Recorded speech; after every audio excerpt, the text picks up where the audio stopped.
See, now it's recording, and that's the microphone that you're saying. So you could just look at that camera right there and just speak into this microphone and say hi. Hi. Okay. See, that's you right there. Now, here, when we're done, see the little red thing right there? I just push that. All right. Now you're being recorded. See yourself right there? Take a look over here. That's you. And look right straight at that camera. That's the little thing right there with a little light on it. See it? Mm-hmm. And you speak in there and you say hello. Hello. Okay. That's you, right? Mm-hmm. All righty. Let's see how you did. Let's see how you did.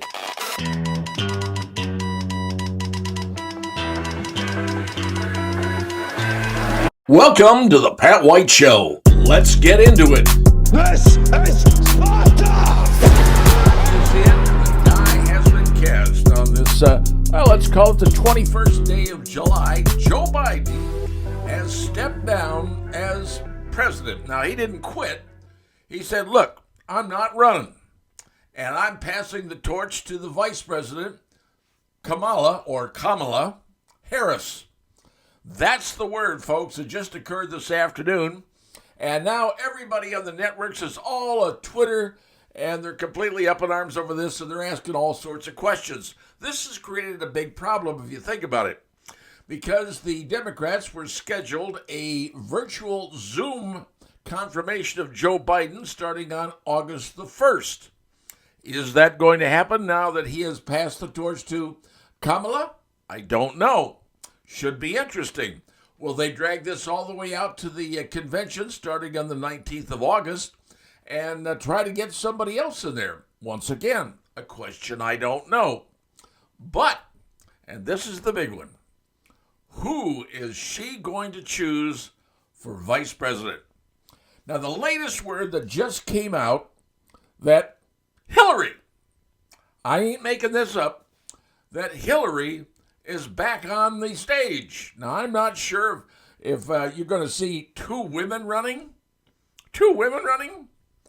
Woohoo! Now, I can tell you this. There are certain writers and certain papers that are saying, yes, we need two women. And could that happen? Hey, anything can happen in today's world, folks. You never know. But will it happen? Well, not sure. There's also the word out that instead of Hillary, that she could pick Barack Obama. Now, you're saying, no, he can't run twice. Well, he can't run twice as president. He'd be focusing on as a vice president. Totally different animal here. And that probably is legal stuff going on, but that's been mentioned also. However, some other folks that have been mentioned as Governor Whitmer of Michigan. Another woman. Hot commodity, Michigan, a big state they need. Two women on the ticket, once again. Something to think about. And then there's Shapiro, I believe, is the governor of Pennsylvania. He is extremely popular. You've got the governor of North Carolina, very popular. And Governor Pritzker of Illinois, not that I would want to mention that. That's certainly another one in there. Plus, there could it be somebody out of Congress? Nobody knows. So where we stand right now is the president said, I ain't running again. And Kamala is now his appointed heir. He has endorsed her, which means she gets all the money. And it's going to make for a very, very interesting July going into August, especially for the convention. And will the Democrats hold a virtual Zoom coronation of Kamala starting on August 1st? I don't know. All of this is stuff that's going on. Just happened today. Now you've heard, now you've seen. And the big question is going to be, who is she going to utilize as her vice president? Lots of names. Wonder who it's going to be. Just saying. That's the latest I know. I want to pass it along to you. That's all I got for right now. We'll see ya. Coming up next. All right, I'm speaking to you on Saturday, July 13th, roughly at 8:30 p.m. And I'm talking to you about what happened today at a Trump rally in Butler, Pennsylvania. Happened about 6:30 in the evening. Trump was on stage talking to the audience, and he turned his head to the right, and suddenly he grabbed his right ear. and what appeared to be shots sounded. I thought I heard 3 shots originally. That was what I thought originally. I could be wrong because a lot of errors had happened. And additional shots I heard later on saying, those are additional shots, but those don't sound like the same original shots I heard. Just me shooting and understanding some of that stuff. The president immediately grabbed his right ear and went down, and the Secret Service was there in half a second.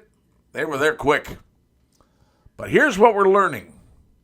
What we're learning is apparently this was a sniper on a building, apparently to the left. And here's where I'm going to speculate something. That sniper was attempting to do, in my opinion, and this is just my opinion, the sniper was attempting to do a sideways headshot.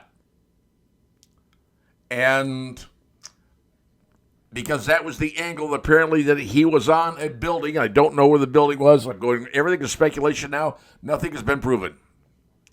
But Trump was speaking, and you know what he does? He turns his head because he's looking at the audience, talking to the audience. This is what he does. And he turned his head. And when he turned his head, that bullet that was aimed for the side of his, the side of his head, when he turned his face into where the bullet was coming. And by fate, that bullet grazed his right ear. That's what we're looking at right now. This is all speculation at this point. Don't have anything solid. I'm just telling you what I know. The sniper was assassinated. Or was not assassinated. Sniper was neutralized. Sorry, better term. Sniper was neutralized, but another bystander in the crowd was in fact killed.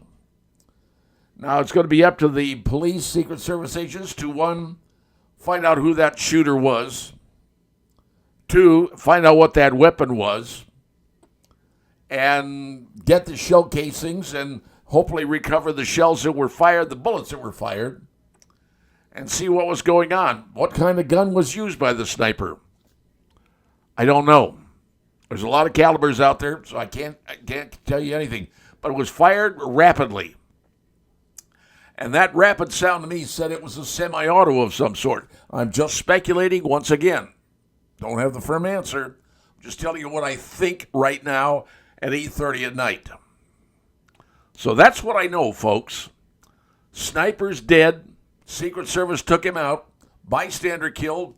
And Trump was taken to an emergency care facility. Is going to be okay and possibly may address the audience tonight. Turned his head. And a bullet that was scheduled to hit him in the side of the head, because he turned his head, apparently went past and struck his ear. That's the scenario I'm seeing. If I'm wrong, I'll be corrected. But I just want to tell you what I saw, what's going on, what I know, based on my experience level. So now you know something you didn't know Saturday. And I'm talking about a couple of things that we now know that we didn't know before involving the shooting. The young man that attempted to kill Donald Trump was Thomas Matthew Crooks. He's 20 years of age, graduated from high school in 2022. Kind of has that long-haired, geeky look. Says he's a registered Republican, but apparently donated to a progressive, left-leaning organization. Gave him $15. AR style, and every gun made out there can look like an AR and be an AR style. I can't the caliber because I don't know. But that gun was purchased by his father, not him. And why his father purchased it or why the kid had access to it, I don't know. But he did. And they also found out in the kid's car, he was from Bethel, Pennsylvania, about an hour away from where the shooting took place. They found explosives in his car.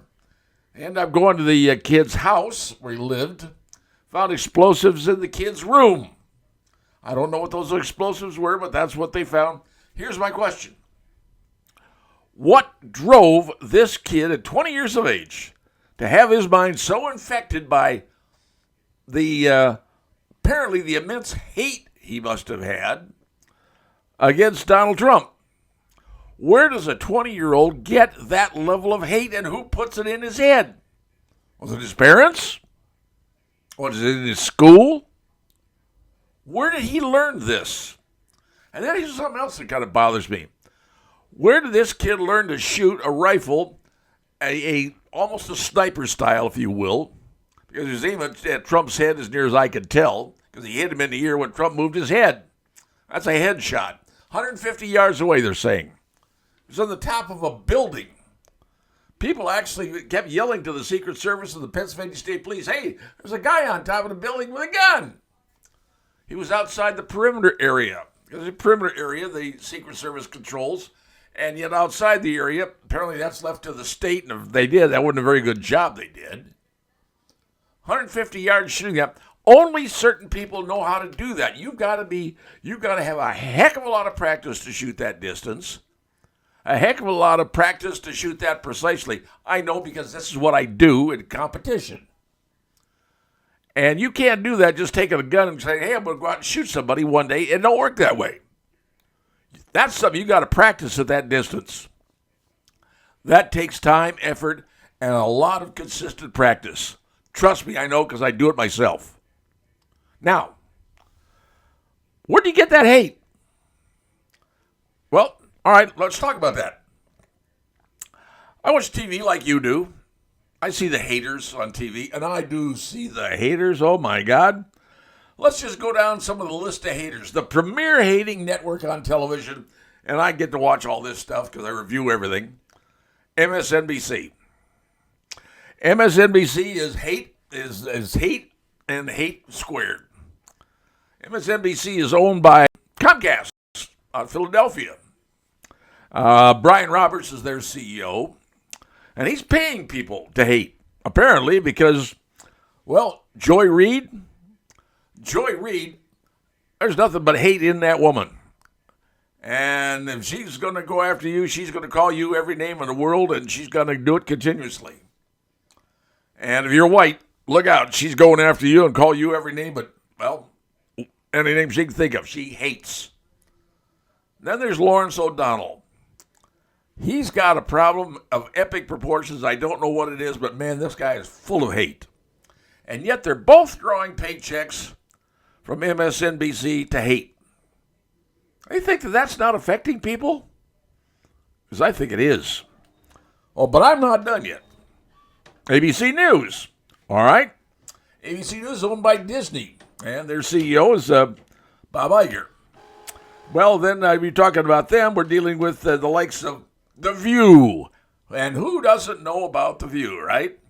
There's The View out there. Joy Behar, she's been doing this for years. That woman is just absolutely full of hate, and she'll call people whatever names they can, and especially Donald Trump. Called him every name she could think of, every Nazi, you name it, she continuously. And she's being paid a lot of money to do it by ABC. Yep. And, of course, the former, used to be a good news network. Years ago, it was good news. I mean, you watched it. You went to the airport. That's where it was. Anything going on, there's a station, network you tuned to. It was CNN. CNN. They have dropped down lower than a snake's belly in a wagon rut in the ratings. They're terrible. Brought in a guy from England. His name was Mark Thompson. They fired a whole lot of people from CNN. They're a shadow of their former selves. They're nothing. They're dying on the vine. Surprised they're still around.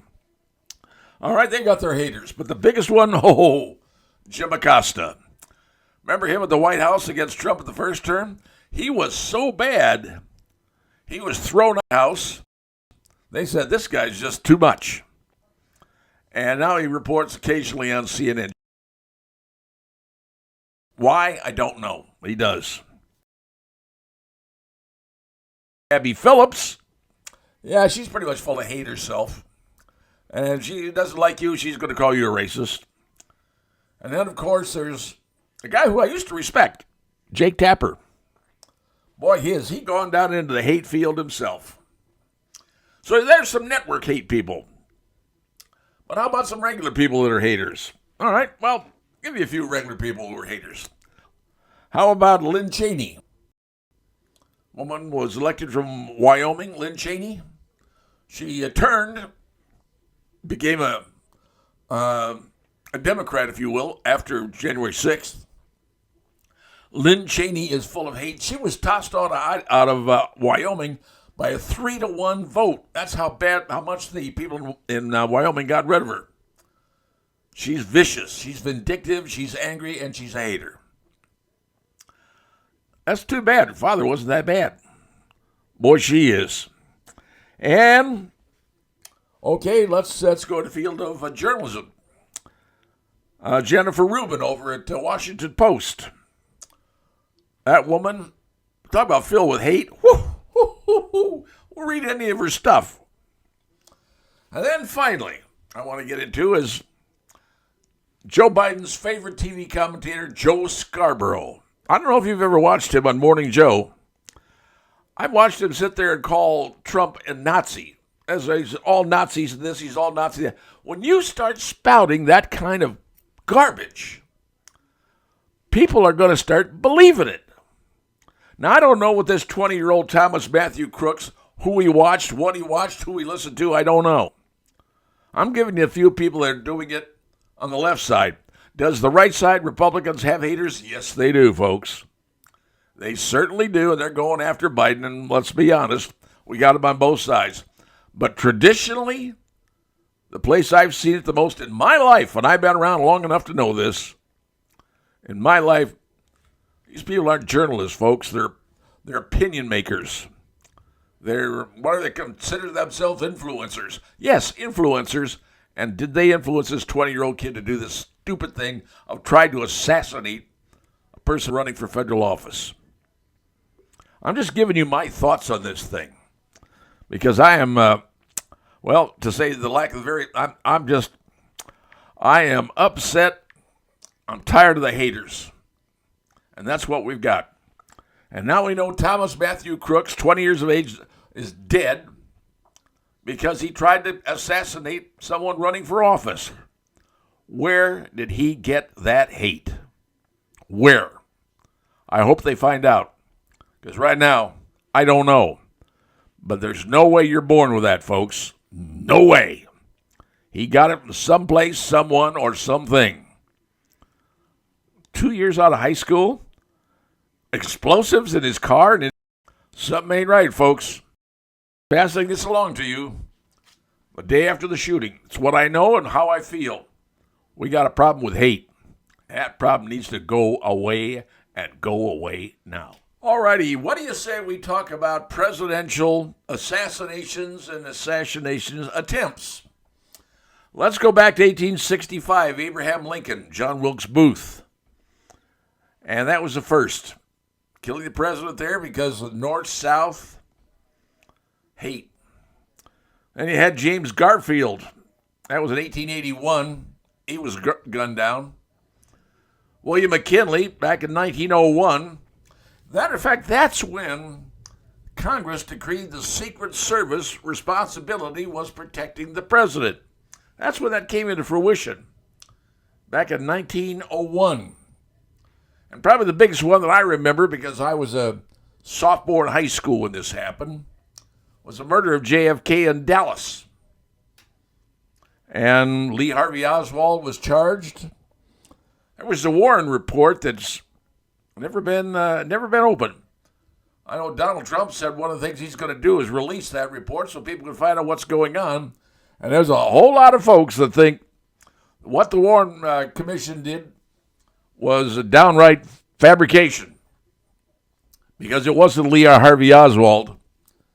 It was the CIA and the military-industrial complex that didn't like what Kennedy was doing because Kennedy wanted the U.S. out of Vietnam. Just saying. We don't know until that report's released. Now, those are the presidents who were assassinated. But the presidents wounded and attempted assassinations? Probably the biggest one was Teddy Roosevelt. Back in 1912, he had a guy came out and had to shoot him, but he had his speech. Speech, by the way, lasted 84 minutes, so it was a thick speech. Papers in his pocket, in his glasses. The bullet hit the speech and the glasses, it did enter his body into a muscle in his chest. And Roosevelt got up, bleeding, and spoke for 84 minutes. Gave the speech. And then, obviously, they went to the hospital and said, can't take the bullet out. And left it in there. Apparently, it lasted for the rest of his life. He had that bullet in his chest. All right. That was back in 1912. And then another one I remember. 1981. Ronald Reagan. That was the John Hinckley thing. Jodie Foster. Oh, my God, I embraced Jodie Foster. Reagan was hit with a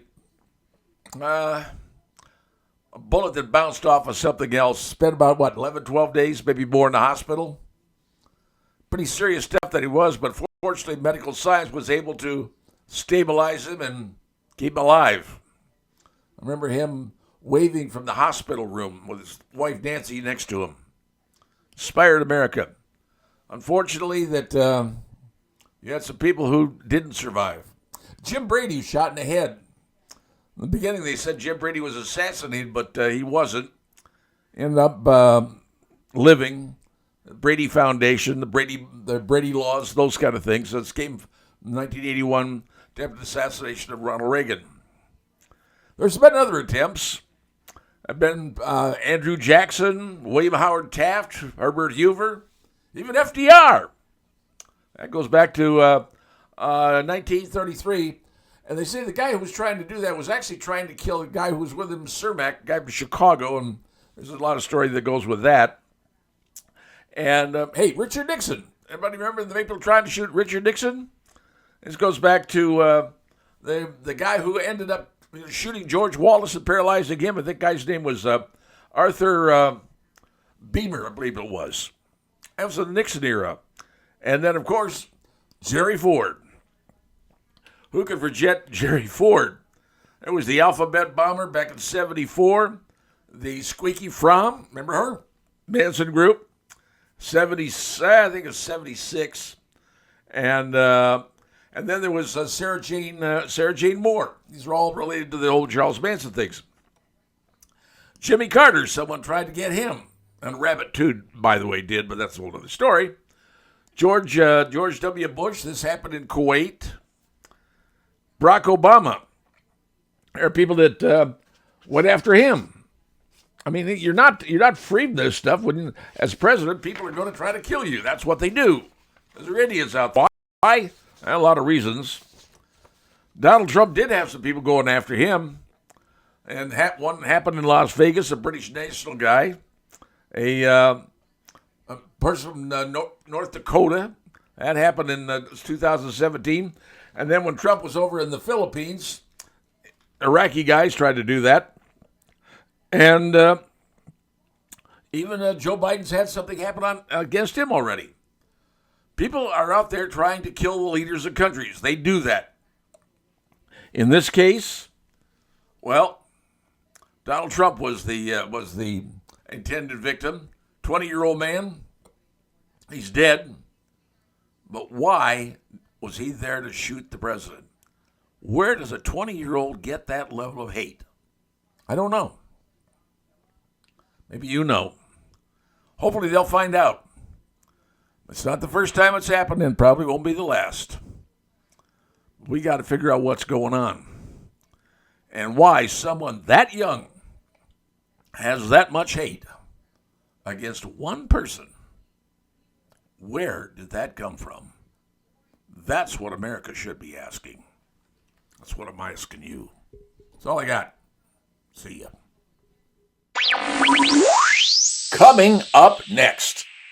Well, all right, folks, if you've got a whole bunch of cash lying around in your pocket and you want to spend it on something and you're into politics, allow me to tell you what's coming up.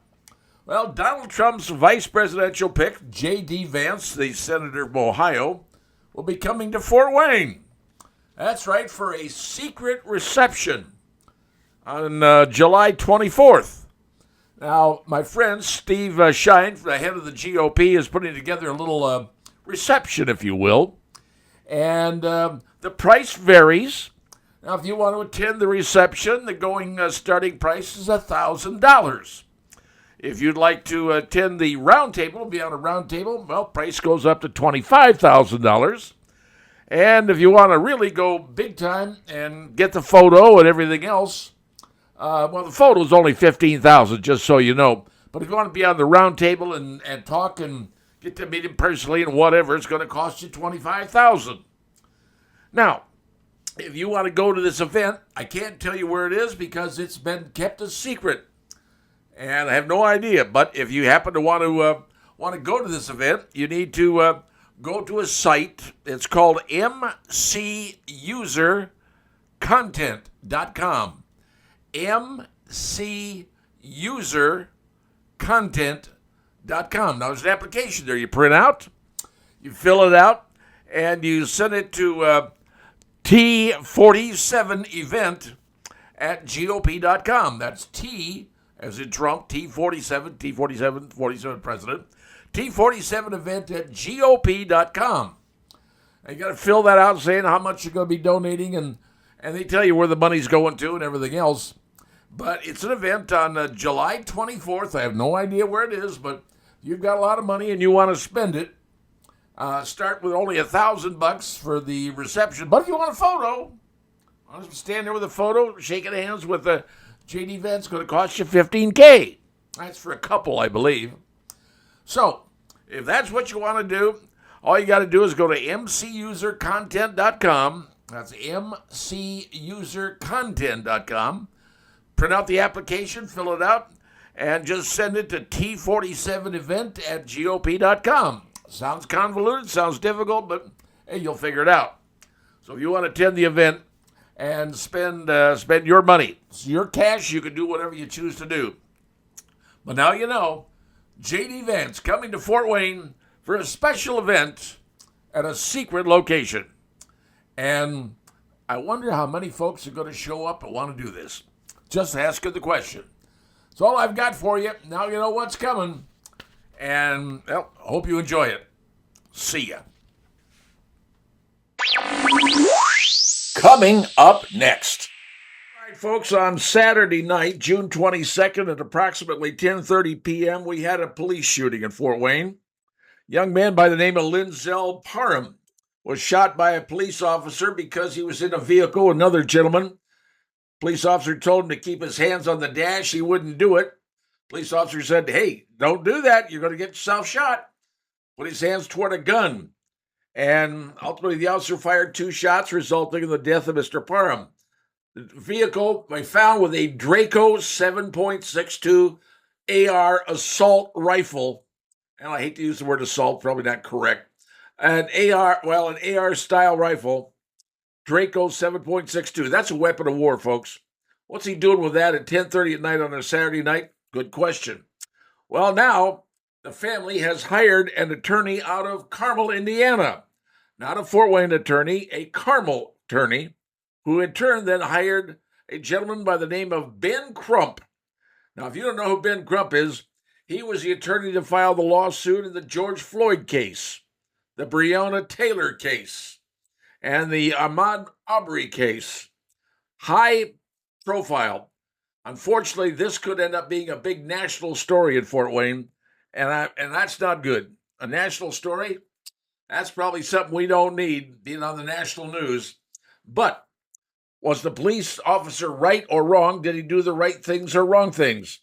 And now the attorneys are saying, well, hey, we want to know, gee whiz, why did he pull the car over in the first place? Why did he do that? Well, they don't know yet.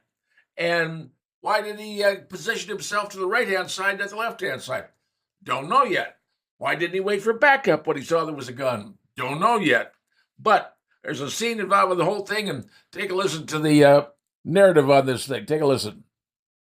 This video was intended to inform and educate the public about a critical incident in our community.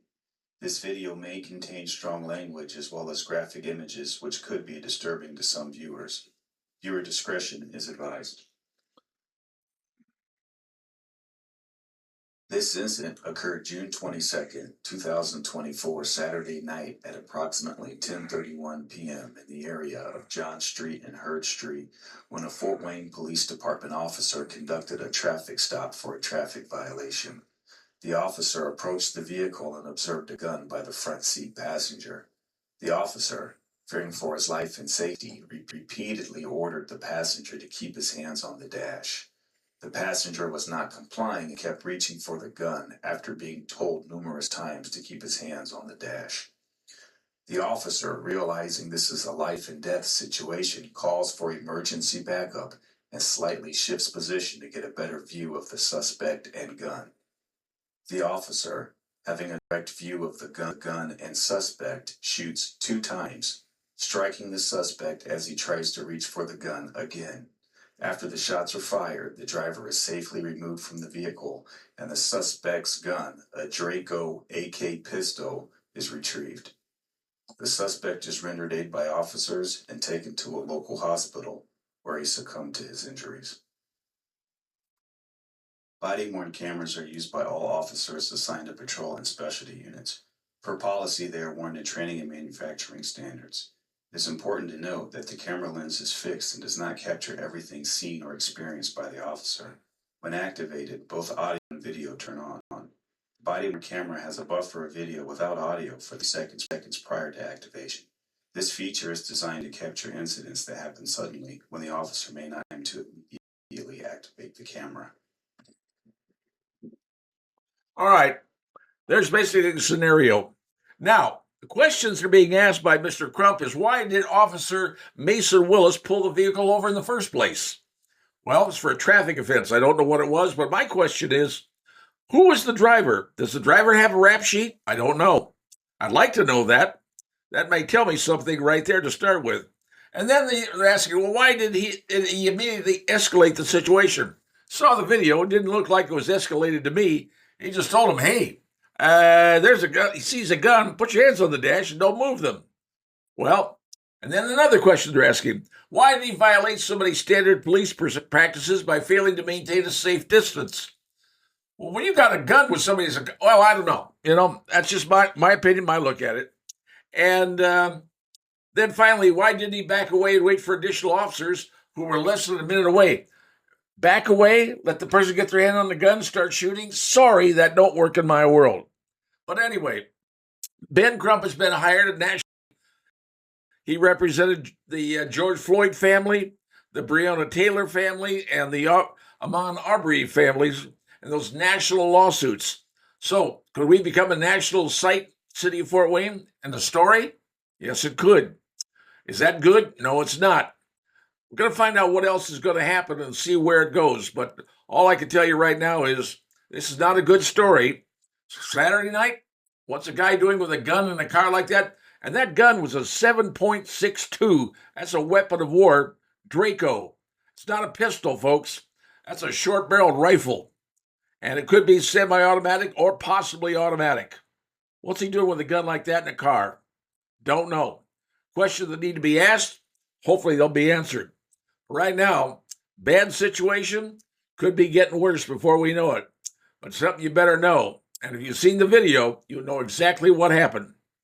We'll see what the attorneys have to say once this gets down the road. That's what's going on. Thought you might want to know. That's it for now. See ya.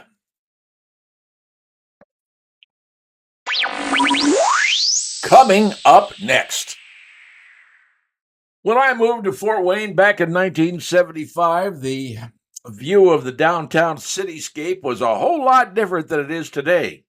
You didn't have the I&M building, and, well, that was one of the biggest there. But the landscape was old and dated back in those days. It was a place on the river, because the river was, well, pretty much avoided by everybody. I mean, the only thing the river ever had was a raft race every Three Rivers Festival. That was about it. The rest of the time, river was ignored. But now things are developing. We got riverfront development. The latest thing now is the old Pepsi plant. The Pepsi plant and warehouse over there on the north side of the river, been torn down and purchased by the Redevelopment Commission for $4.5 million. And now, you know what they're going to do with it? A new apartment complex. That's right. It's called the Treeline District. And they're going to have 250 apartments, 7,500 feet of retail, and a parking garage. That's one of the things that they are now working on the north side of the river. They call it Landmark Destination. And it's the area bordered by Harrison, 2nd, and Wells Street. So now they're developing things along the river, making it interesting. But here's something even more you didn't know about. You know, the downtown Scottish Rite Center had the shrine building, the Scottish Rite. There was a temple. I think the Scottish Rite Center held about 2,000 people for a concert somewhere in that area. I went through the shrine in that particular building. Well, that was taken over by St. Francis recently, but now it turns out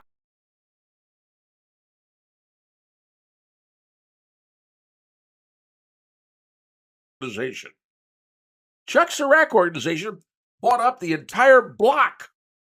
That entire block, the Shrine Center, the auditorium, the Scottish Rite, all that's been bought up, and the parking lot across the street. People are buying up all these downtown properties and developing them. The question is, what are they going to develop them into? Now, we know the property right next to the Grand Wing where the Taco Bell was, well, that's being developed. We don't know exactly what it's going to be for, but something's happening. So now the Sirac Group bought the Shrine Temple and the Scottish Rite. You got development along the riverfront. These are just some of the things that are happening in our city. Is our landscape changing? Is our cityscape changing? Yes, it is. Is it for the good? Well, I happen to be one of the people who believes it is. City of downtown is growing and becoming more vibrant. People want to live downtown and are actually planning on moving down there. How life has changed in the big city because Fort Wayne is going from a small town to a city, whether anybody likes it or not. That's all I got for you. See ya. Coming up next. Well, America, I don't think things have gotten even worse than what I have just seen, because here's something you should know about your government. Apparently, the Department of Homeland Security had an advisory board, and they in the advisory board are suggesting in their report that those who support the election of Donald Trump, as well as those who serve the military, i.e. people like me, or are religious. Well, let's see, I'm religious, I've been served in the military, have a greater possibility of opposing domestic violence and terrorism. You heard right.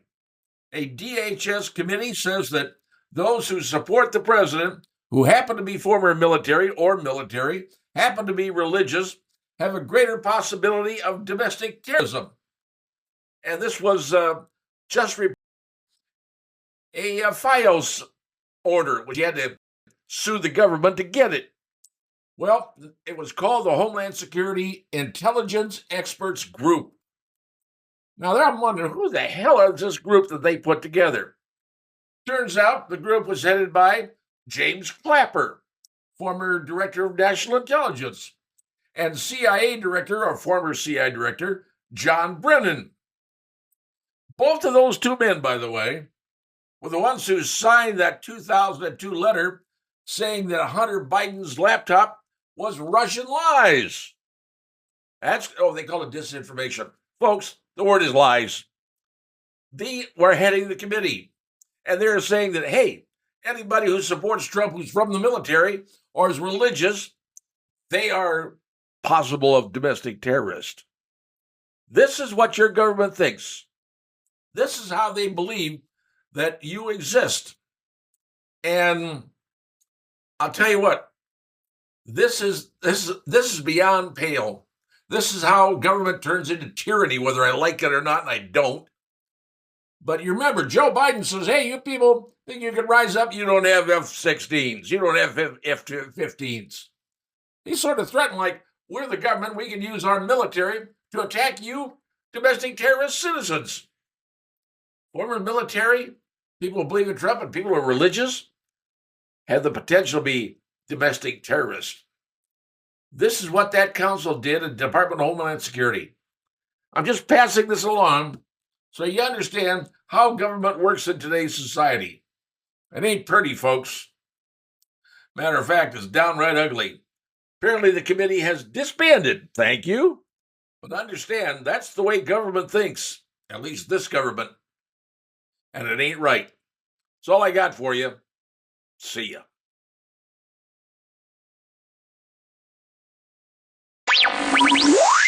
Coming up next. All right, I want to give you my opinion about something that I have noticed during this campaign season involving, well, Donald Trump. Now let's take a look at this. This is an article that ran that says why Trump's blue district barnstorming is a bad sign for Biden. And I saw that article and I thought, well, what the heck are they talking about? And then I read some more, and it said it all started with a trip to a bodega in New York City, and now it's the staple of the president's run for the White House. All right, here's the deal. When Trump was on trial in New York City, he had to be into the courtroom every single day, so he couldn't run up, jump on his jet, and go campaigning around parts of the country. Couldn't do it. But what he decided to do was to go to a bodega. And normally these bodegas are in New York City. They're like little grocery stores, if you will. And people showed up. And people were yelling and screaming for Trump. Now, these are people that most of them don't vote. And if they do vote, well, New York City, everybody votes against Trump. And they all vote for Democrats in New York. But he started to get people showing up. And the next thing he did, when he had the time, because he was still in New York and still was tethered to that courtroom, if you will, he went to a boardwalk in New Jersey. New Jersey, a boardwalk. New Jersey's a heavily Democratic state. Boardwalk, not as Democrat as you get in New Jersey. And he went there, the crowds were still showing up. And then he said, well, guess where he's going next when the trial's done? He was going to Philadelphia. Not just Philadelphia, he was going to one of the roughest neighborhood areas in Philadelphia. These are poor people, Hispanic, Black. These are people that, hey, they're not rich folks. They're not famous folks. They're not any folks, really. And he's gone there to Philadelphia on a Saturday night when they got probably a lot of better things to do. Saturday night, and there he is speaking in front of a huge group in Philadelphia. These are all colored people, black, white, brown, whatever color you want to think of. Mostly Democrats. It's Philadelphia. The funny thing is, they want to be heard. And that's the point of the article. People want to be heard. And according to the article, they don't want to be taken for granted. And Trump is proving this out. Joe Biden can't go to those places, folks. He can't do it. Yes, he could go to Hollywood and hobnob with George Clooney and whomever else and get himself $3 million or whatever he got. He can go to the bigwig areas where the big people are because, well, those are his support. He can go to the elite areas where the highbrows. He can go up to Martha's Vineyard or Nantucket or wherever he wants to go. But he can't go into the ghettos. He can't go into the bodegas, the boardwalks. You know what's going to happen if he goes there? Going to get booed. This is a political thing I've been watching going, this is really amazing. Never thought I'd see anything like this, but this is how the game's being played. Is Trump moving the noodle? Yeah, a little bit here, a little bit there. And we'll see what happens come November. But right now, we're seeing a game being played on two sides. Biden plays it one way, Trump plays it another way. And right now it appears the game, well, it's being better played by the former president. Because he's going where poor people go. Simon and Garfunkel song. Just saying. Well, that's all I got for now. That's my point. That's my opinion. See ya.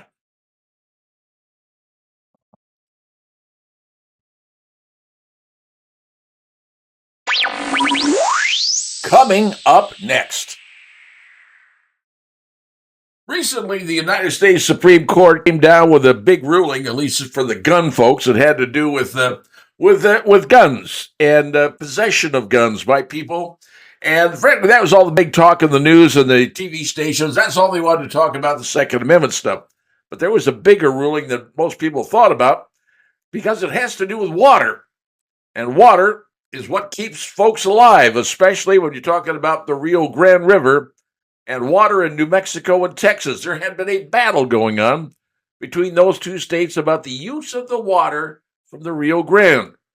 Now, everybody thinks the Rio Grande, okay, that's down in Texas. That's where the people from Mexico come across the Rio Grande. Well, it's a bigger deal, folks. This decision was a 5-4 decision in the Supreme Court. Everybody's going, who cares? Big deal. It is a big deal. It has to do with water and growing crops.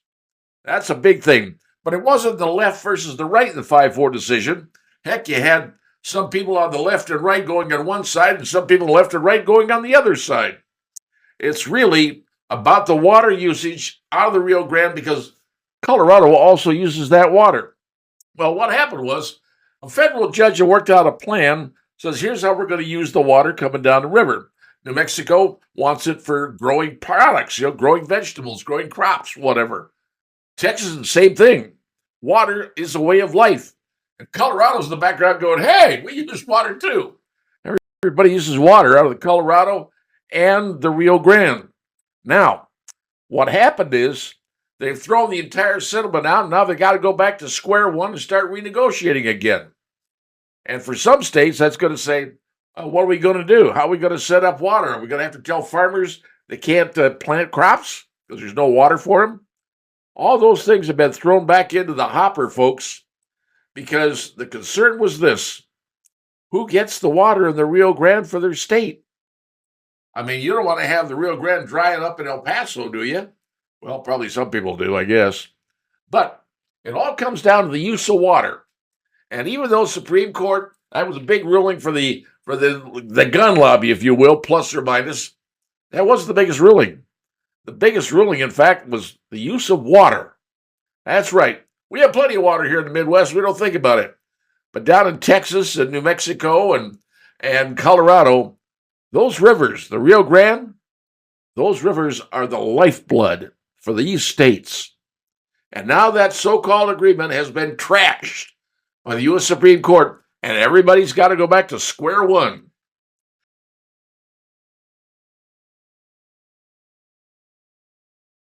For a long time. Just thought I'd tell you about something the Supreme Court you probably didn't know about. That's all I got for you for now. That's it. See ya.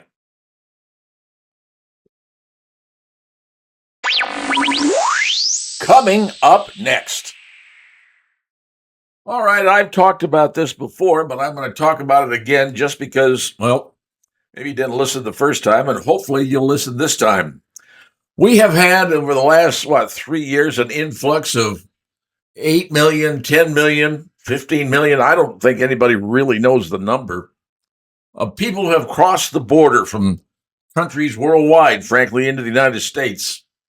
We're still importing them today. The administration is flying like 30,000 a month in. Now, apparently the dictators and rulers of other countries around the world have opened their prisons and told people to get out and head to the United States. And apparently that's what they're doing. And we've got a whole lot of those folks showing up unvetted, and they can't be vetted because the other countries aren't going to tell us anything. And we just let them in the country. That's what we do. And then if you're a border patrolman, if you try to stop them coming in, you're going to be fired because you've been told, let them in. That's the edict coming down from the higher-ups in Washington, D.C. And why are they doing this? Okay, well, let me tell you why they're doing this. Pretty simple, folks. It has to do with the census and elections. I know it sounds funny, and I know you're going to say, well, what does that do? Okay, here's the deal. Census is done every 10 years, correct? And back when Trump was the president, he tried to get a census change in the law, but unfortunately the Democrats in the House and the Senate blocked it, as Trump wanted to make a box on the census form that said, hey, are you a citizen of the United States? If you are, yes, check the box. And then he was only going to count the people who were citizens of the United States in the census. Democrats defeated that. So in next 6 years from now, they're going to do another census. And all of those people who came to the United States illegally, by definition, are going to be counted in census. Now, what that's going to mean is this. You're going to see a number of new members of the House of Representatives. It could be anywhere from 7 to 15. 7 to 15. Depends upon the number that say, hey, I'm going to be counted in the census. And the number that are counted, that's going to drastically change the makeup of the United States Congress, especially the House of Representatives. They may not get to vote yet, and they will, but they will change the dynamics of the House, creating all these new districts. And the Democrats figure, hey, all those new districts, we're going to take over the entire House of Representatives because we're going to get ourselves all elected in those 7, 10, 15, whatever they are, new districts. That, friends, is what they're hoping for. And because of that, they think, hey, we can take over the Congress. We can run this rodeo decades, maybe longer. That's the plan, folks. And then when they get in power, they have the House, the Senate, and the presidency. They're going to say, okay, all you folks here are legal. You are officially citizens. And we gave you all this free stuff. We gave you money. We gave you everything. Food, money, lodging, you name it. You owe us now. You got to vote for us. Imagine that. Pretty soon, they're just going to have all those people saying, yes, you got to go for Democrats. That's the plan. That's always been the plan. Chuck Schumer revealed that plan a long time ago. That's what they're going to do, folks. Just so you know, it's long-term, not short-term stuff. It's not a sprint, it's a marathon. And so, as soon as the next census comes, guess what? The House of Representatives is about to change dramatically, probably forever. Just my take on it. That's what I know. That's what I'm telling you. Now you know. Go forth and ponder that one. That's all I got for you. See ya.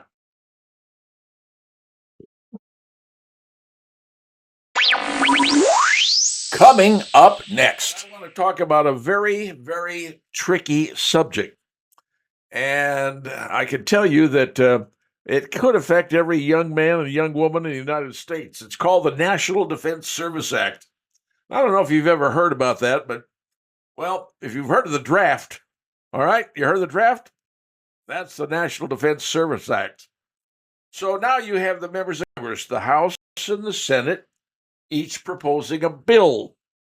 And in one bill, the Senate, it says that everybody, male and female, between the ages of 18 and 26, I believe it is, has to register automatically for the draft. Not that there's going to be a draft again because, well, I don't know if you lived through the draft. If you're old enough, you know what the draft is. And frankly, I know what the draft was because I lived through it. Didn't get drafted, but I know people who did.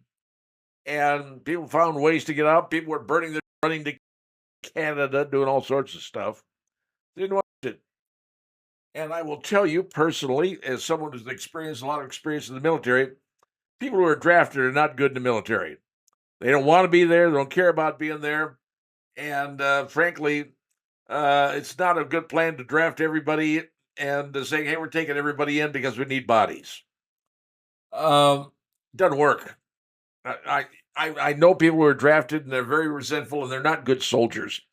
You want people, because right now we have an all-volunteer army. Have had that from, I don't know, back in the, 70s, early 70s, I guess.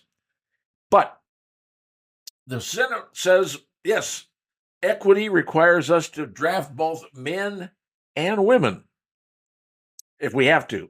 But the National Defense Service Act is about signing one up. So if you're between 18 and 26, you're automatically signed up in the Senate if you're male or female. And Mitch McConnell said he supports this.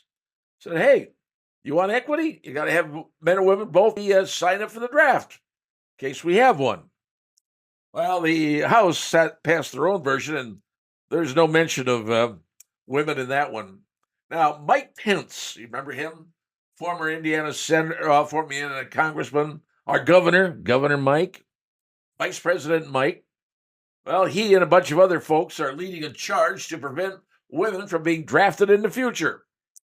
Now, I don't know what your opinion is about women being drafted, but if they want equality, if you want to be the same as guys, have the same responsibilities, and do the same things, and in the volunteer service, hey, we have women flying, we have women fighting, we have women in tanks, fighter aircraft. We have all of it right now. Senate says, hey, if we're going to have a draft, men and women, you both get called equally. The House says, no, you ain't doing that. That's not right, only men. But here's the problem. Each passes what they're going to have with the National Defense Act. They have to do a compromise. They come together, compromise, try to whip it out, see what they're going to be. And I have no idea how this one's going to work out. I can't tell you. Will women be subject to the draft? Could be. Now, Mike Pence in the House of Representatives said, no way, Jose. The Senate says, you want equality? Now you got equality, folks. But is this doing social experimentation with the United States military? Well, to tell you the truth, they're already doing social experiment. They've turned the military into a bunch of wussies, in my opinion. That's my opinion. But that's what I know. So will we have women coming in the draft? Well, we could know sooner than later. Let's see what the government decides to do between the House and the Senate. Now you know what's going on in Washington, D.C. Better tell your kids. That's all I got for right now. See ya.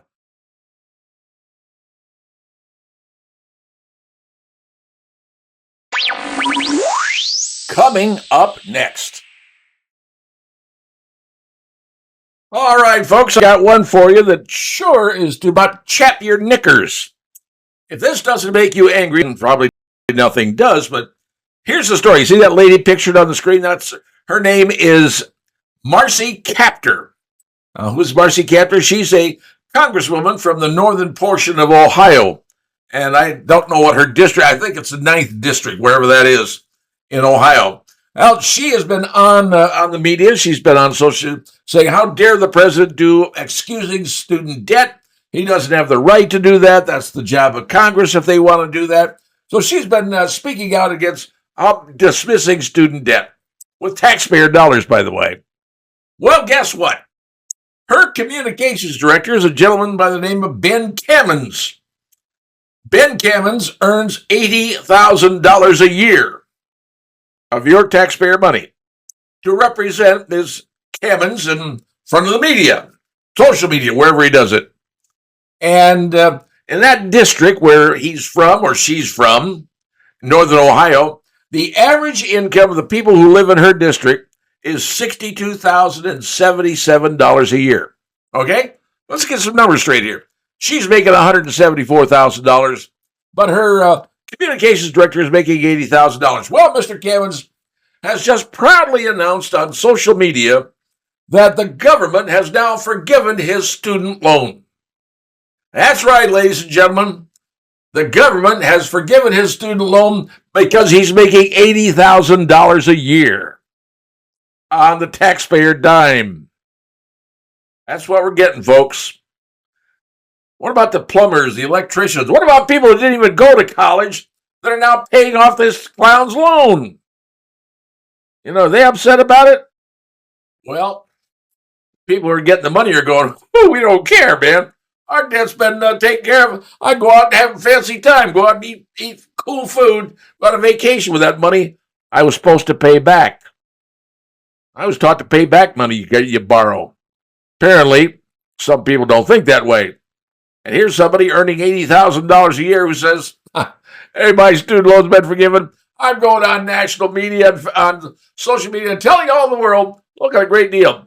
And yet his boss is saying, how dare this happen? Because what about people who didn't go to college? They're paying for somebody else. And in her own department, her own staff people are fleecing the government. Imagine that, America. Is that what you want in our government? Well, guess what? That's what you're getting, and you voted for it. Just saying. Now you know a little something about government you probably don't want to know, but I just told you. See ya.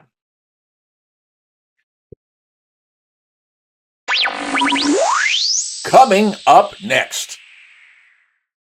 All right, I want to talk to you about something I discovered. I saw a magazine called JP Magazine, and they talked about things that Generation Z does not like.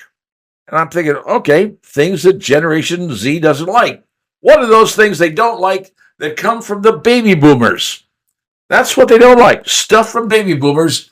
And I'm going, okay, I wonder what things are that my generation, the latest generation, doesn't like. So I looked through it and I said, okay, see what some of those things are. Generation Z does not like the fact that we happen, in our generation, happen to like diamonds.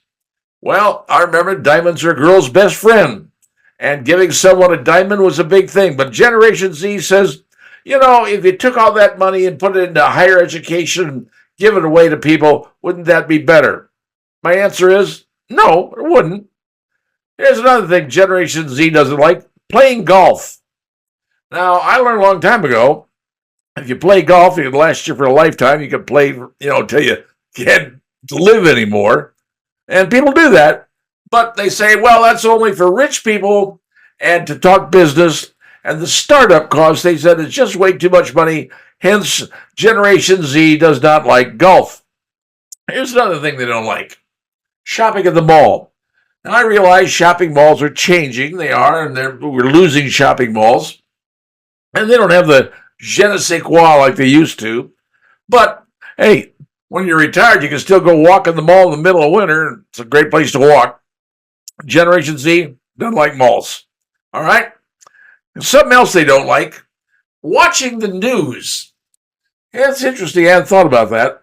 Most people sit out there, many folks in our generation, baby boomers, you'll sit there and watch the nightly news at 6 o'clock or 11 o'clock, or you watch 60 Minutes on TV or whatever. And Generation X, Z, whatever, they don't want it that. They get all the news online. Yeah, that's them. And some of the other stuff is Generation Z doesn't believe in ironing your clothes. Generation like mine, baby boomers, you irons your clothes. Yes, you did. You want to look great. That's the way we were. And frankly, Generation Z doesn't like wall art posters. Well, don't come to my house because I got posters, okay? Just so you know. That's some of the stuff they don't like in Generation Z. And Generation Z doesn't believe in watching shows like NCIS. They said, it's old, antiquated, old show. Been around 20 years. Nah, we don't watch that. And Generation Z doesn't believe in sending emails. Apparently everything from them is texting. But emails, there's out. They don't believe in that. And by the way, they also don't believe in sending letters either. Go figure, ask yourself that one. And of course, Generation Z does not have a landline. And frankly, a lot of us baby boomers don't either because you really don't need it. So just something else to think about. And Generation Z does not believe in paying bills with paper. Now, more of us are not doing that anymore because of the cost of the stamps and the cost of everything else. Do it online. Trouble is, you do it online, you're telling people a lot of stuff you don't want people to know. Those are some of the things that Generation Z does not like about us baby boomers. Well, too bad. We're still around. We're still going to keep doing what we're doing. But now you folks know what Generation Z doesn't like about us baby boomers. You have been informed. Now go and disinherit them. Just my thought. See ya.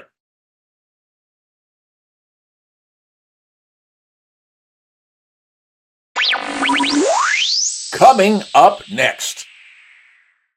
Well, folks, a new survey has come out from our friends at Fox News in Chicago. They outline the worst-run cities in the U.S., and they list the top cities. Now, what are they based on? Well, they're based upon a number of scoring things. 148 cities were reviewed, and they got to go through 6 categories: financial stability, education, health, safety, economy, infrastructure, and pollution. All right? That's what they did. Now, take a look at the 30 best cities run in America. There's number 1 is Nampa, Idaho, and I believe that's near Boise. I don't know, but it's number 1 city. And then you go down to Lexington, Kentucky, and Boise, Idaho, and Nashua, New Hampshire, and Oklahoma City, interesting enough, big city. Durham, North Carolina, Provo, Utah, And number 8, ladies and gentlemen, behind the 8 ball, number 8 is none other than Fort Wayne, Indiana. That's right. Fort Wayne, Indiana is the number 8 best run city in the United States. Best.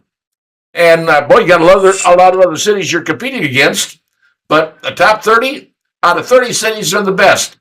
The bottom worst, well, the worst, Chicago, Illinois, followed by Philadelphia, Los Angeles, Detroit, and believe it or not, Denver. And then, of course, the ultimate worst, based on these categories, San Francisco, California. So they have taken a lot of statistics from the Bureau of Labor Statistics, the Economic Research of the Lincoln Institute, Moody's Investor Service, whole bunch of organizations, and said, hey, let's see who the best and the worst cities are in America. Turns out good old Fort Wayne, Indiana is number 8 for the best run cities in the United States. Yeah, we ain't the richest, we ain't the most famous or anything else, but as far as being the best run city, we are number 8 in the 30s category of 30 cities they were looking at. Hey, that puts us better than, I don't know, how about Baton Rouge, Louisiana, Bismarck, North Dakota, Virginia Beach, Virginia, Grand Rapids, Michigan. We're better than them. Even better than Tulsa, Oklahoma, or Warren, Michigan. Woohoo! So there we are, folks. Number 8 city in the United States is being the best run city. So whether you like it, what party you're in, I don't really care. It's just how we're running, how things run. And right now, we can say that we ain't doing too bad. Right here in the Midwest, confluence of the 3 rivers. That's where we are, folks. And we are considered one of the best run cities in the United States. Number 8. You can go out and celebrate that tonight if you want to. You're out there having a beverage and a nice dinner. Go ahead and have a good time because we're number 8. That's all I got for you. See ya.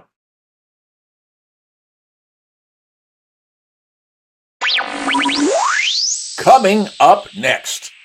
I don't know if you've ever heard this, but people in the Midwest have often been, stereotyped, saying that we're overly polite. Well, a new study indicates that the city of Evansville may be the most ill-mannered city in the entire state, or at least in most areas. A company called Best Betting Michigan, now I don't know who Best Betting Michigan is, conducted a study of 2,000 Midwestern folks. And they asked them to rank the Midwest in terms of politeness, how nice they are. They used a scale of 1 to 10, with 1 being the most polite and 10, being the worst. The study said that Evansville came in at 5.82. And the next worst city to them was, are you ready? Fort Wayne? That's right. Fort Wayne is considered the second rudest city in the Midwest with a rating of 5.71. Now, who was the most polite city in the Midwest? According to this survey done by this company, St. Paul, Minnesota was named the most polite city in the Midwest with a rating of 3.08. Now, what's a polite mean? Well, holding open a door for strangers apparently is one of those things. And being nice to people. Like I said, opening the door. But they say it's so common to bring food or drink to share with others. So somebody, hey, I got all this stuff for you guys. Evansville, they said, is the rudest. And Fort Wayne is second. I don't know about you, but rude Fort Wayne? Man, I see people opening the doors for folks all the time. I see people being nice to people. I see people saying hi. You drive down the street, people wave at each other. I don't know who Best Betting Michigan is. I have no idea. But my guess is Best Betting Michigan doesn't like Indiana. And those 2,000 people they quizzed were probably in the state of Michigan. Therefore, I don't hold their poll with any accuracy whatsoever. In my opinion, it's a joke. But Evansville being the rudest, don't know, haven't been to Evansville, but I have seen some people in another state, no names, who I don't think were very polite. Just me. But I thought I'd pass that along to you. Something you need to know as you go off from hither and yon to find out, are we really rude in Fort Wayne? I don't think we are. That's what I got for you. That's all I know right now. See ya.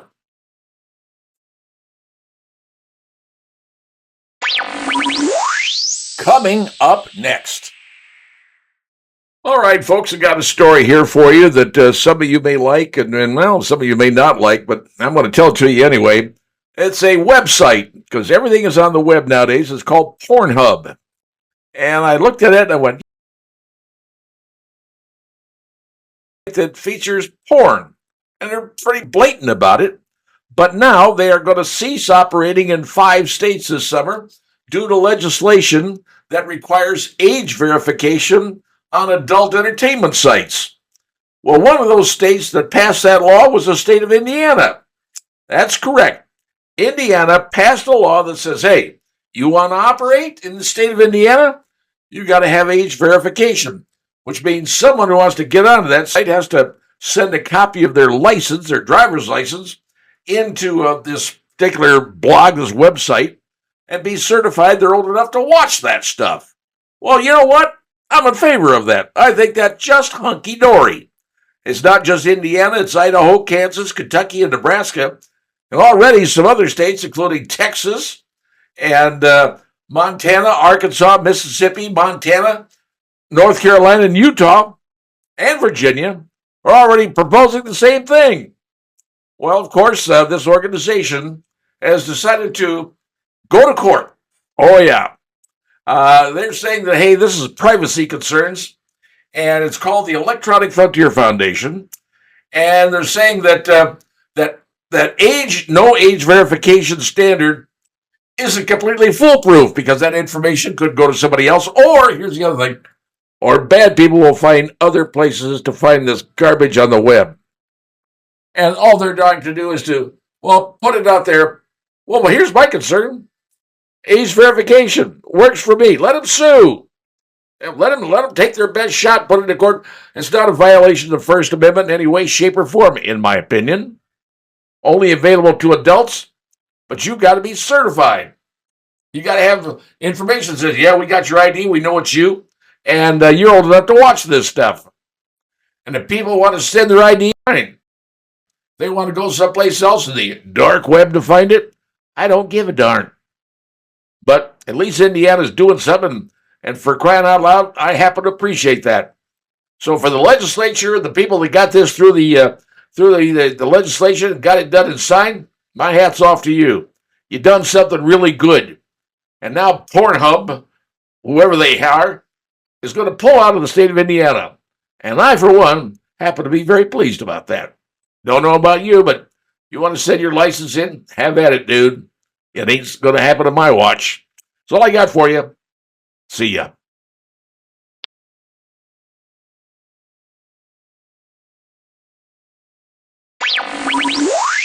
Coming up next. All right, folks, I want to talk to you about something that bothers me a great deal, simply because school and you learned the important parts of a story. Who, what, where, when, why, how. Those are the things you learn. And when I was there, you wrote a story that better include all those things, and anything else, professors would line through and say opinion. Well, the AP has done something that I think is about as bad as anything I can be. The Associated Press, no less, is taking a hit because a story they ran from Houston, Texas, a 12-year-old girl was murdered. She was lured out of her home by 2 illegal immigrants, 2 illegal aliens, call them what you will. And under a bridge, they took off her pants, ended up strangling her and killing her. And then they dumped her body into a creek in Houston. Not that creeks in Houston have any water in them, but it's Houston. Turns out, the Associated Press just ran a story that says there's 2 men. They gave their names. That's all they said. 2 men's names, and that's all they gave in the story. And nothing else. Their names were Jose Martinez and Franklin Ramos. One was 26, the other was 21. And that's all they said in the story. They failed to mention that these 2 were both illegal aliens who had been previously caught coming across the border illegally. And of course, DHS and the Border Patrol releases them, and they go out and kill a 12-year-old girl. And the Associated Press fails to mention the fact that these two were here in the U.S. That, folks, is beyond the pale. Now, that's the problem. They said nothing about the fact in this Associated Press story that these immigrants were from Venezuela, and they crossed the U.S. southern border clear back in March. Didn't mention any of that. None of the facts were in there, and that should have been in that story so people could see that. Nope, just the names of two people. Associated Press, you have shamed yourself big time. I am embarrassed for you, because in journalism school, that's not what I was taught. Who, what, where, when, why, and how. That's what goes into a story, and AP, you failed to do that. I don't know why. I don't know who's behind the carpet for this, or whoever will be on the carpet for this. This is where we're now playing politics, even with the news media. It's gotten very bad, folks. This country has gotten very bad. We're starting to have tribalism at its worst. That's what we're seeing. It's not very good. That's all I got for you right now, and I'm not happy. See ya.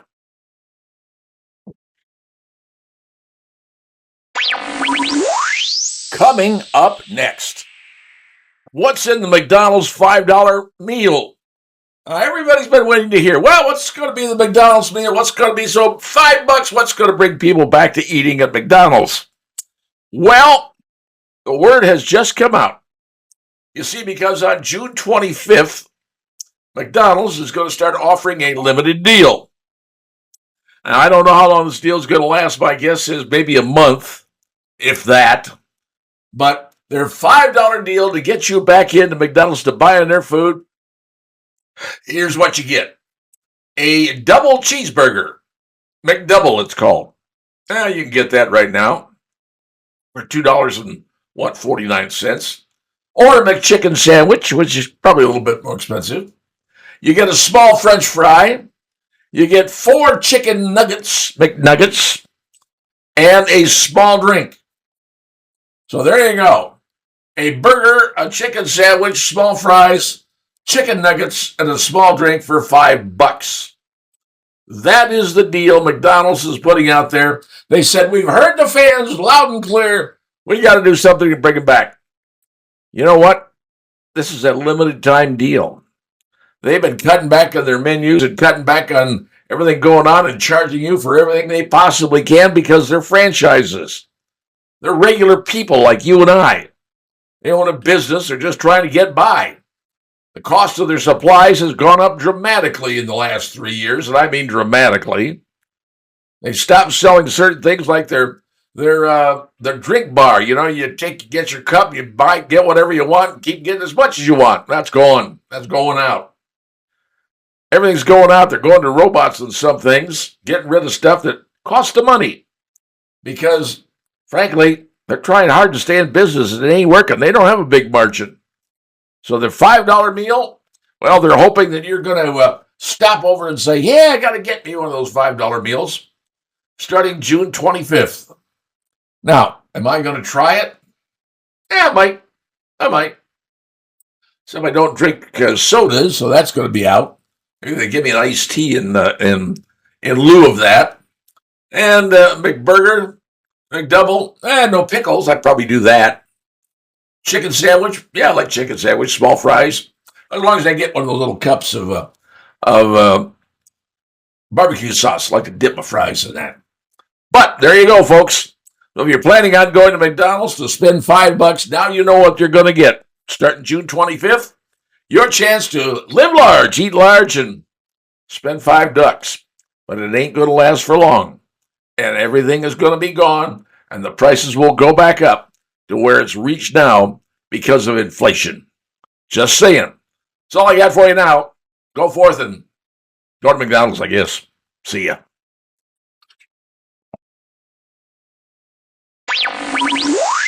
Coming up next, Now, I know a lot of you folks think the only thing I talk about is politics and maybe sports, but let me tell you, I also talk about entertainment, music.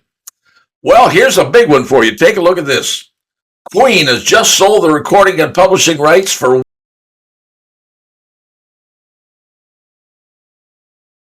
folks is the largest amount has ever been sold in history. Now, this deal includes their name, their likeness, their everything else about them. And that's going to allow Sony to do things like commercials, film placements, merchandising, and God knows what else they could come up with. $1.27 billion. Now, that is a whole lot of money when you think about it. But members of the band, Brian May and Roger Taylor, continue. The guy named Adam Lambert, who was on the American Idol. Richard Deacon died, or actually left. Richard Deacon left the group after Freddie Mercury died back in 1991, if memory serves me right. So they have sold the rights to their songs, their name, and everything else. Probably a smart idea, and I'll tell you why in a moment. Well, this deal marks the largest rights sale record, surpassing even Bruce Springsteen. The Boss sold his deal for $500 million back in 2021. He also sold it to Sony, too, by the way. And then there was another deal. Michael Jackson sold half of his publishing and Record Masters cataloged himself. Well, I'll tell you what. All I can say is the reason the groups are doing this is real simple. Internet. Used to be they could sell their stuff, you know? They could, people go buy their stuff, their albums, or their 45 CDs, whatever. Don't do it anymore. You get everything online. It doesn't cost you anything. You get it for free. And people like David Crosby said, look, I got a family to support. I got a mortgage. I got to sell all this stuff because, hey, all my stuff is being done for free. I'm not getting paid a dime for it. It's my only option, he said. And I'm sure others in the recording fields pretty well seem to feel the same way. And you know what? They probably do. That's the problem. Everything is available on the internet and nothing costs you anymore, which is sad, but that's how life's working out, folks. So now Queen has sold their rights for $1.2 Sony. I can imagine what Sony commercials they plan to put that in the future. Now that, my friends, is going to be interesting. Just something for you to find out. Music. We cover everything right here on the Pat White Show. So now you know. See ya.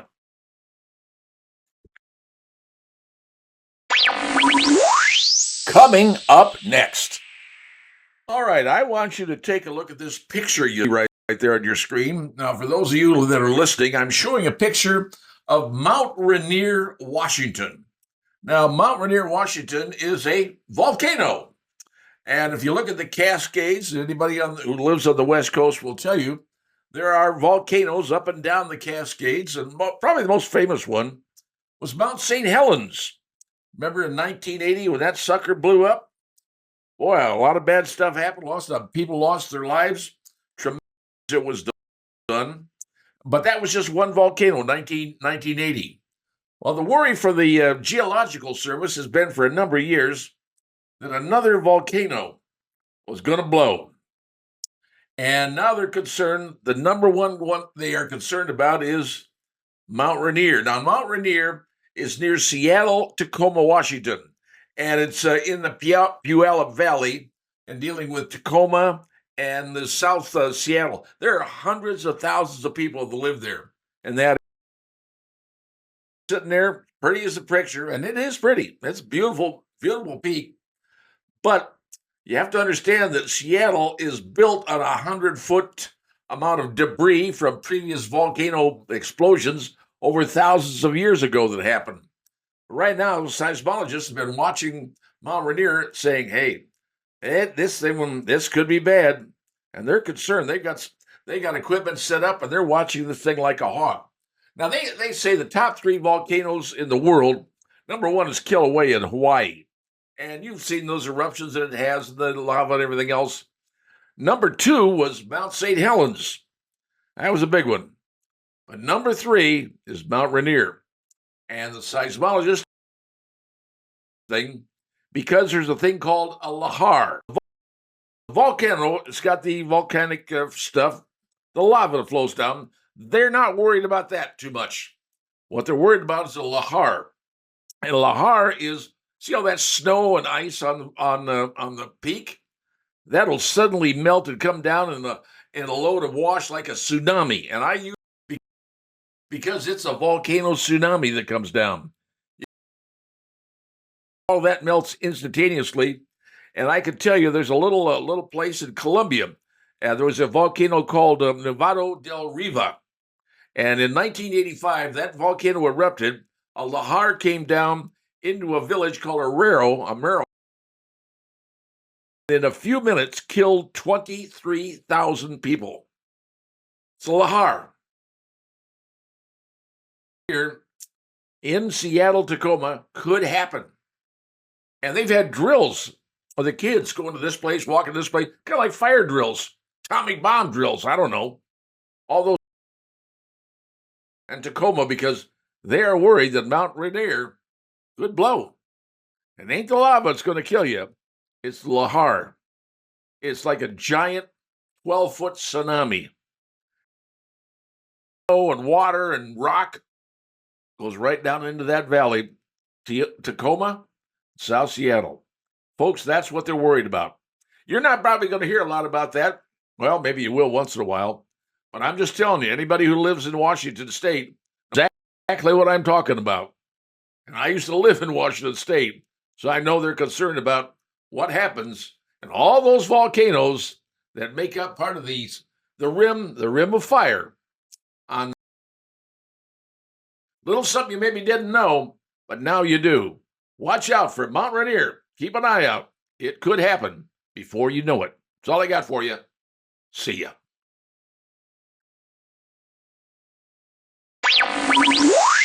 Coming up next.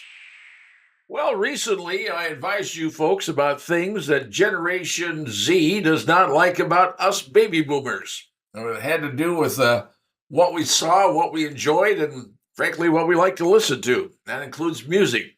So our music is not exactly something that they are enthralled with. And one of the greatest songs of our generation was performed by John Denver. "Oh, Take Me Home, Country Roads," a famous song. I mean, it's really famous. It's the state song of West Virginia. They use it at the West Virginia football games. It's been inducted into national records. Well, it turns out the folks who wrote that song, John Denver didn't write it. Folks who wrote it was a gentleman by the name of Bill Danorf and Taffy Nivert. They wrote the song, but they said the second verse was naughty. And they couldn't get that on there because they said it wouldn't get played on the radio if they used that second verse. So what was the second verse so naughty? Well, it goes like this. It says, "In the foothills hiding from the clouds, pink and purple West Virginia farmhouse, naked ladies, men who look like Christ, and a dog named Poncho nibbling on the rice." That was the second verse. They said, hey, this will never get on the air, but so they had to rewrite the entire thing, come up with a better verse, and it sounds like this. Country road, all my memories gather round her, modest lady, stranger to blue water, dark and dusty, painted on the sky, misty taste of moonshine, teardrop in my eye. A classic song from 1971 performed by John Denver. And the folks who wrote it said, second verse, no, can't put that in there. He re-recorded it, and now it's a state song of West Virginia, played at the West Virginia football games, and has been inducted into the national orders having to do with songs. Congress put it into the National Registry, and it's also the Grammy Hall of Fame. John Denver's "Take Me Home, Country Road." Gen Z doesn't like it, but you know what? Most of us who are baby boomers, we do. Nothing to complain about listening to John Denver and Country Roads. Country Road. That, folks, is all I got for you today. But now you know. See ya.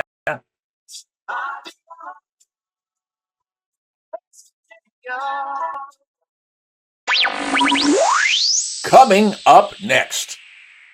All righty, folks, I am going to talk again about basketball. That's right, women's NBA basketball. Now, I never thought I would be discussing this as much as I have, but frankly, I am. Well, here's the deal. Everybody's been hearing about Caitlin Clark. Well, lately they've been talking about her and Angel Reese, the battle between these two women. See, Angel was at LSU, and she did the whole thing about, showing her ring finger when LSU beat Iowa in a national game. And obviously now the two are going against each other. Indianapolis, and the two are battling against each other. Well, they've had a number of games, and so far Caitlin has won the games. But you know what she said? She said, hey, it's basketball. This is what we do. And it harkens back to my memory back in the old days when Larry Bird came out and played Magic Johnson. Remember Indiana State, Michigan State, Magic and Larry Bird. And I remember sitting there watching the national championship game because everybody wanted to see that game. Well, Magic prevailed. But ultimately, when they went into the NBA, they can't say who necessarily was the best. But the truth is, Larry Bird was astounding for Boston. Won NBA championships a number of times. So they both play. And Ms. Clark says, hey, we just play basketball. It's what we do. Not a big deal. It moves the thing forward. If it makes the WNBA better. She's so okay with that. But here's what I want to tell you about. Got the ratings numbers. There have been, 6 games on already. The 7th is going to be with Chicago and Indiana. But the 6 games thus far, let me give you the numbers. CBS, this is on network. CBS, Chicago versus the Fever, the Sky, 2.25 million. ESPN 2 versus the Connecticut Sun, 2.1 million. ABC against the Liberty, 1.7 million. ESPN back again against the Sun, 1.56 million. On Ion, and that's Ion, that's on cable, what have you, 1.2 million. And NBA TV. That sounds a little bit weird, but NBA TV is not for everybody, and not everybody gets it. But right now, ESPN is showing the Chicago-Indianapolis game. That's their big lead game on a Sunday afternoon at 3 o'clock. There's golf on. You got Live Golf. You got the Women's Open. You got big golf events on. You know what people are talking about? Going to watch Caitlin Clark and this Angel Reese playing. That's what people are talking about. They're moving basketball forward. They're moving women's basketball forward. And frankly, hey, they're now flying on private jets. Not a bad deal. They had a game in Atlanta, the Fever did. Normally they play in an auditorium that seats 4,400. It's high school auditorium size. They had to move it to the big Atlanta Mercedes-Benz Dome, 17,000, and they frickin' sold out. That's what's going on. So you got one lady who's coming in, and she's turning around the event, sort of like Larry Bird did back in the old days, and some of the other players that came along, Magic Johnson and Kareem Abdul-Jabbar, and of course, James. Just trying to tell you what's going on, folks. One little lady's changing basketball. She said, it's good for basketball. Let's keep doing it. That's all I got for you. Now you know. See ya. Over the past few weeks, there's been a great deal of discussion involving Caitlin Clark and how she fits into the world as we know it, society, and basketball in particular. Well, I received a letter, and there it is on the screen. You can see it for yourself, but I want you to hear what this individual said, because it's actually describing what the heck is going on in society, and wait till you hear where it comes from. He writes, the whole Caitlin Clark issue is a reflection of today's society. Caitlin has put in and worked her O'Keefe off thousands and hundreds of thousands of hours shooting, dribbling, working out, staying in and not partying, committed, invested, all about the game of basketball. It's my opinion that only players that have worked their arse off, have gone through the fire, can understand that and ultimately deserve the top spot. And happened with Michael and a host of other great players. And he's talking about Michael Jordan. Caitlin is a throwback to the old school work ethic, and that represents what basketball players should, and that's in uppercase, should be all about. The game, period. This generation lacks the focus, and sincerely, because it's quick snatch and grab society where no one understands the joy of working for their destination. The destination is not a point. The journey is. Players want the prize at the end and aren't willing to suffer to get it. Players of today and the people who think they know the game and what's best for it clearly are lost because you don't get anywhere without training hard, ever. Repetition is the mother of all skill, he writes. And it's simple, really is. Caitlin simply has worked harder than any other female player, and her results show. Results? Everyone internationally is talking about Caitlin, and he is right about that. He said, what about the NBA? These are other players who are talking about boo-hoo. Boo have a reason to shut up and compete with their game. They should be saying, thank you, Caitlin. She single-handedly is saving the boring league and overnight has revitalized and given the league a shock to the WNBA's heart. And I don't disagree with that. Clear, he writes. Now, here's the last part. I am locked in and will not miss a game, and I'm living in Australia. Got it? Where basketball is a high level appreciated immensely. Good for you, Caitlin Clark. You felt, and that's a good way to live. All glory to God. Here's the point. There's a person who's from Australia writing about what's going on in the United States and basically nails it. He says exactly what needs to be said. She has worked her tail off. She hasn't gone out and partied, hadn't done any of those things. She just worked and become the best of the best. And all the other players are just upset because she's good. No, she worked for it. She's continuing to work for it. And recognized by someone in Australia, because we don't understand here in the United States where the heck our priorities are, I don't know. All I'm telling you is that letter from a fan in Australia, and that says a great deal about what's going on in this country, or not. That's all I got for you. See ya.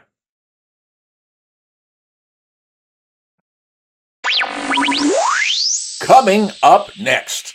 The Olympics are starting very, very soon. I thought I would stay on sports for just a bit. And you may haven't heard this, but if you haven't, well, let me bring you up to speed. Over in Europe, the French have decided to make the Olympics go green. And to do that, one of the things they're doing, aside from giving the athletes cardboard beds, they are having no air conditioning. They're going to take underground Paris pipes, run them through the rooms, and keep the rooms at a temperature somewhere around 80 degrees. I don't know about you, but athletes don't like 80 degrees, so the Americans said, screw it. We're bringing our own air conditioning. And that's exactly what they did. You don't understand, but over in Europe, only 1 of 10 homes has air conditioning. If you were in the USA, we got more people with air conditioners than we have people. That's right. They say they're estimating about 375 AC units in America. And that's more than our population.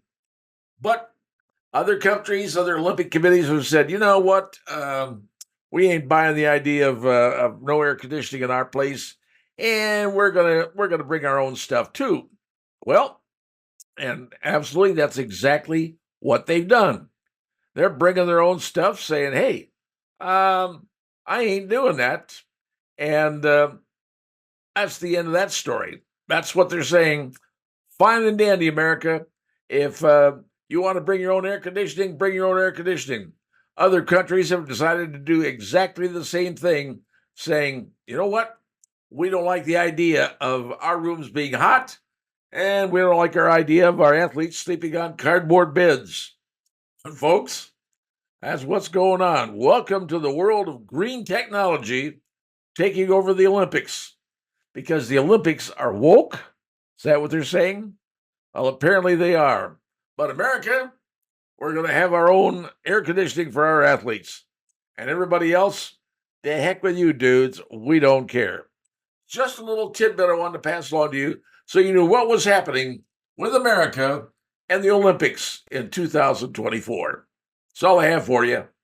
See ya.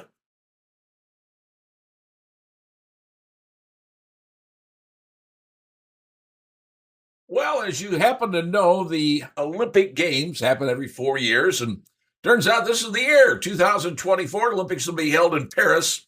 And I've got a little something to show you. Take a look at the screen. You can see it looks like a nice, comfy bed, right? Well, this is a bed from the Olympics dormitory, if you will, where the athletes are going to be sleeping, resting. And it turns out those beds that you see, they're not made of wood. They're not made of plastic. They're not made of, well, I'll tell you what they're made of.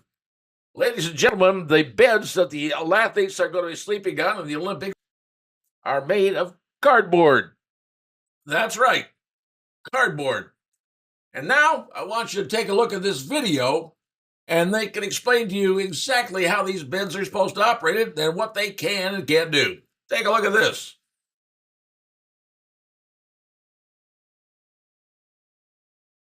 Well, there you have it. They're saying those beds are going to be fine. Everything's hunky-dory. Nothing's going to happen. But of course, the athletes are not supposed to be involved in any mutual cohabitation, shall we say, because of COVID. I thought COVID ended a couple of years back, but apparently I missed the memo on that. But the truth of the matter is that I don't care what you say, the beds are made of cardboard. Now, Airweave, the company of Japan that makes them, says, oh, they're perfectly sturdy. You've seen the video. But you don't know athletes. You really don't know athletes. So, here, athletes are sleeping on cardboard beds. Well, there you go. But that gives you something to talk about when you're sitting there watching the Olympics in July. Hey, believe it or not, athletes are sleeping on beds. Now you know. Official information, compliments of the Pat White Show. We hope you enjoy it. That's all I got for you right now. See ya.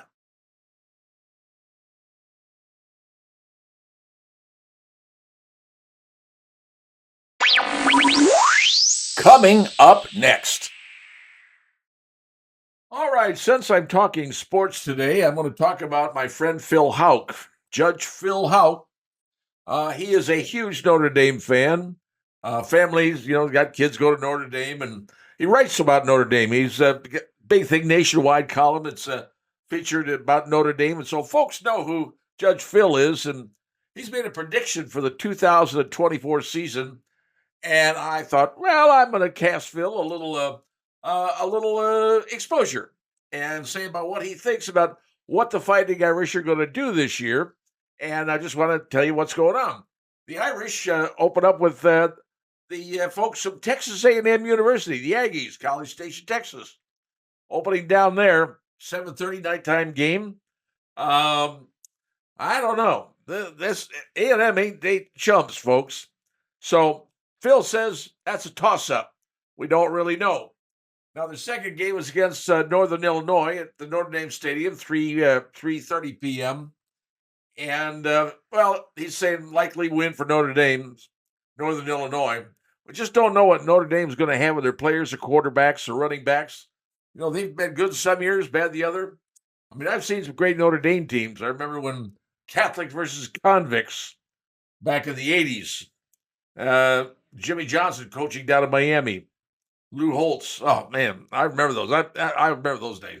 Well, anyway, Northern Illinois, September 7th. That's a pretty good chance for the Irish. Then they have Purdue, September the 14th. That's early, playing at Ross-Ade Stadium, 3 p.m.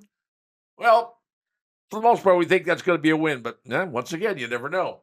Then Miami of Ohio, Notre Dame Stadium, 3 p.m. That's a likely Notre Dame win. So that's going to be happening on September 21st. And then Louisville.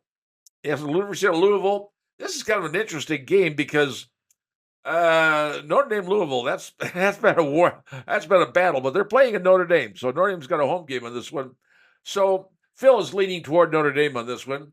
Stanford University, October the 12th. Also a home game for the Fighting Irish. Probably Stanford is not that good this year, or probably not, but we'll see. But right now it's a win for the Irish. Then Georgia Tech. This is the team they used when they filmed the movie Rudy back in the old days. Anyway, Georgia Tech, October 19th, down in Atlanta. It's going to be played at the Mercedes-Benz Stadium. Nice stadium, indoors. Irish probably in that one. And then Navy. The Navy. At MetLife Stadium, East Rutherford, New Jersey. That's on October 26th. I would say it's still a likely Notre Dame win, but you never know with Navy what's going on. This one I'm kind of interested in because I used to live in Tallahassee. Florida State, November the 9th at Notre Dame Stadium. Florida State's coming to Notre Dame out of the warmth of Tallahassee into the cold and in November at Notre Dame. And who's going to win? Folks, I don't know. Neither does Phil. No idea. And then, of course, Virginia, November the 18th at Notre Dame Stadium. That's a 3:30 game.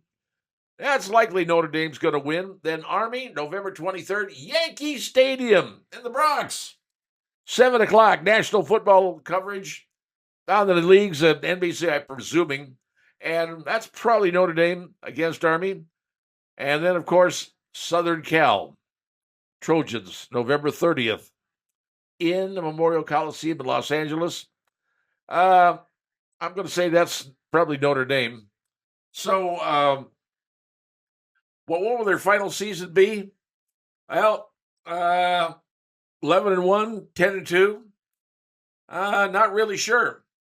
But figure out 8 likely wins, 2 lean to Notre Dame, and 2 toss-up. So what Phil Houck says. Now, Phil knows more about Notre Dame than I'll ever know. But those are his predictions for what's going to happen to the Fighting Irish this year. So if you're a fan of Notre Dame football, Mayor Phil, he knows this stuff. And he's looking at the Notre Dame winning 2 toss-ups and 2 leans. Heaven only knows how that schedule's going to work out. But now you know the skinny compliments of Judge Phil Houck, Fort Wayne lad, and a Notre Dame writer.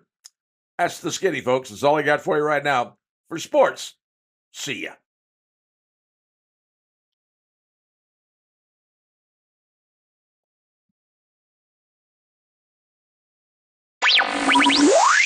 Coming up next.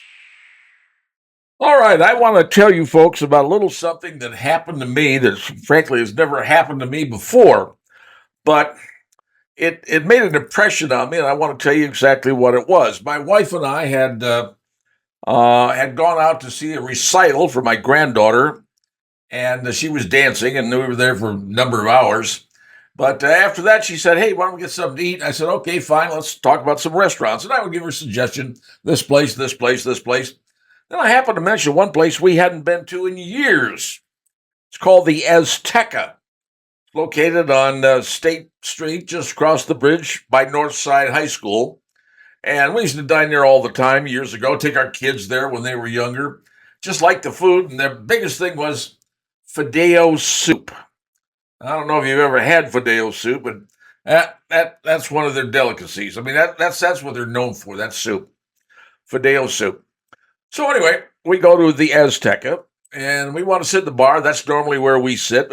Not that we have anything against families, but we just like sitting in the bar. Gave us a nice table, and we're sitting at the bar and enjoying, order your meal and having that. And then while we're there, another 2 people came in. A couple came in.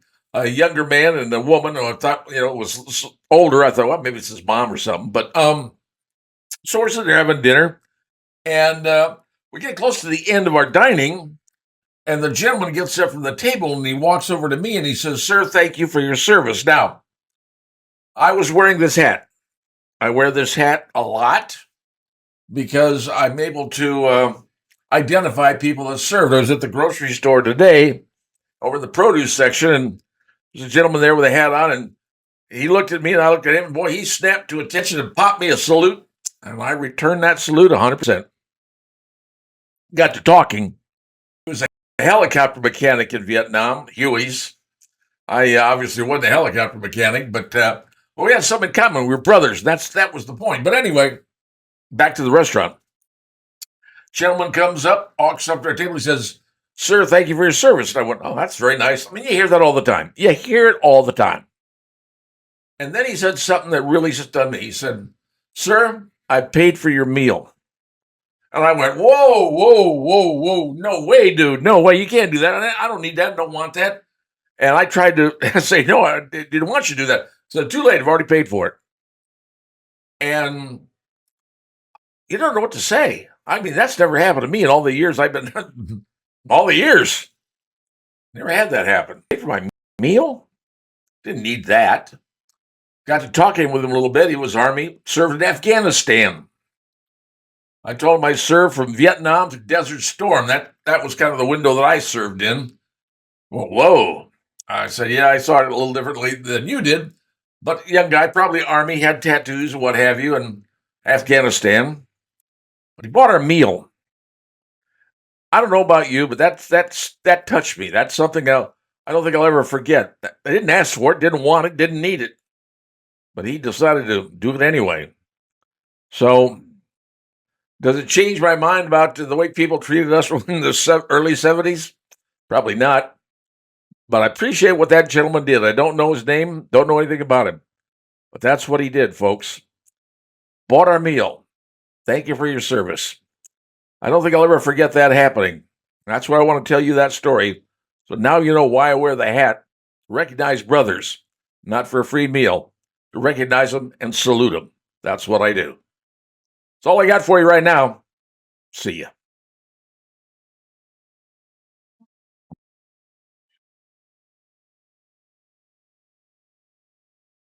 Well, that does it for today's edition of the Pat White Show. Thanks for tuning in, and make sure to follow us on social media for the latest Pat White Show, for all the news and updates. And stay tuned for brand new episodes of the Pat White Show coming real soon.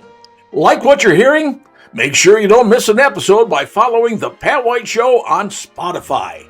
Just search for the Pat White Show, hit follow, and get ready for insightful conversations delivered straight to your Spotify feed. If you enjoy watching podcasts as much as listening to them, good news! The Pat White Show is also on YouTube.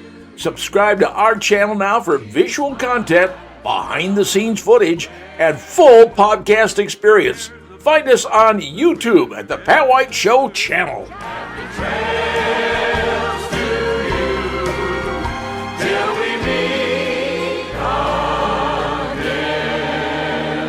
Happy